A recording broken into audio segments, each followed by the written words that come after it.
प्रशासन का तर्क है कि सड़क पर नमाज पढ़ने से रास्ता रुकता है, जिससे लोगों को दिक्कत होती है। लेकिन हर रोज सड़क पर नमाज नहीं पढ़ी जाती। साल में 2 बार ईद के मौके पर ही कुछ जगह सड़क पर नमाज होती है। फिर इतनी दिक्कत क्यों? आमतौर पर दोपहर की नमाज पढ़ने में औसत समय करीब 15 से 20 मिनट लगता है, लेकिन कांवड़ यात्रा के समय कई दिन तक रास्ता ब्लॉक कर दिया जाता है। वीवीआईपी रूट के समय भी कई बार 30 से 40 मिनट तक रास्ता ब्लॉक रहता है। सड़क पर जागरण होता है तो औसतन 4 से 5 घंटे लगते हैं, जिसकी वजह से कई बार रास्ता बंद हो जाता है। सड़क पर जगह जगह भंडारा होता है तो इसमें भी 2 से 3 घंटे तक रास्ता बंद होने की नौबत आ जाती है।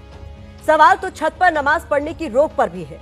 आखिर छत पर नमाज पढ़ने से किसी को कैसे रोका जा सकता है? यही सुलगते सवाल अब अलग अलग पार्टियों के नेता बीजेपी की सरकार से पूछ रहे हैं।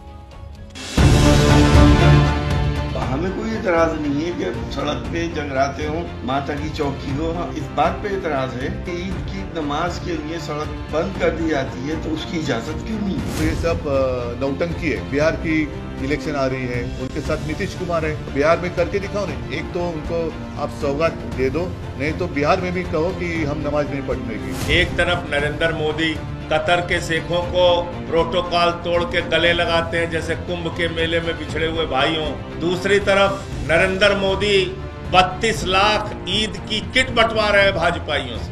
ये ड्रामा और नौटंकी भाजपाइयों को बंद करना चाहिए। समाज में है उसमें एक भ्रमित करने की कोशिश जहाँ हो रही है, वही कहीं ना कहीं सोसाइटी को डिवाइड करने की भी कोशिश हो रही है। और जब जब कोई भी देश इस तरह से डिवाइसिव नियत के तहत चलाया जाता है तो हमेशा देश को नुकसान ही हुआ। ये सिर्फ दिक्कत उनको हो रही है जो लोग सिर्फ मुसलमानों को टारगेट करके आज राजनीति कर रहे हैं।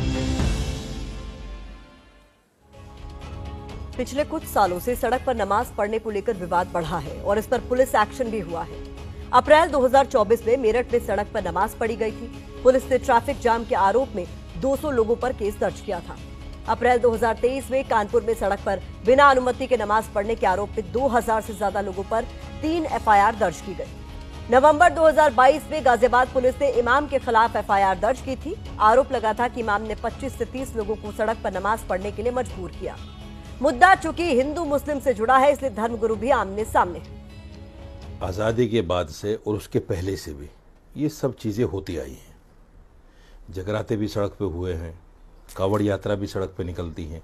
जितने भी हिंदू धर्म के त्यौहार हैं, उनके जुलूस निकलते हैं या सिख धर्म के निकलते हैं, वो सब सड़कों पे तो निकलते हैं। किसी मुसलमान ने आज तक कोई कंप्लेन किसी के खिलाफ नहीं की, बल्कि उन जुलूसों में, उन त्योहारों में शामिल होते हैं मुसलमान।